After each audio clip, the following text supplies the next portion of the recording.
बिस्मिल्लाहिर्रहमानिर्रहीम। अस्सलाम वालेकुम। आप देख रहे हैं K92 न्यूज़ और मैं हूं आपकी मेज़बान तस्बीहा मजहर। शामिल करते हैं आज की अहम खबरें। मुहर्रम और हराम में 8 मुहर्रम के सिक्योरिटी फराइज इंतहाई अलर्ट रहते हुए अंजाम दिए जाएँ।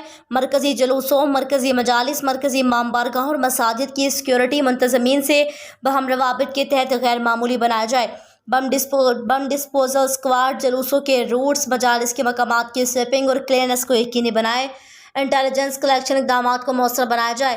रैली निगरानी, रेकी निगरानी, सुराग रसानी इक़दाम में बिलखसूस जलूसों मजालिस के अतराफ़ पर खसूसी फोकस रखा जाए। तमाम नाकों, पिकनिक पॉइंट्स पर डिप्लॉयमेंट को मुस्तैद और अलर्ट रखा जाए। रात के मजालिस से वापस घरों को जाने वाले शहरियों का तहफ़्फ़ुज़ यकीनी बनाया जाए। जोनल, डिस्ट्रिक्ट और थाना जात की सतह पर मरबूत रवाबित को यकीनी बनाया जाए। मालूमात की बर वक्त शेयरिंग और फॉलो करने के अमल को यकीनी बनाया जाए। स्नैप चेकिंग, इलाका गश्त को मौसर और कामयाब बनाया जाए।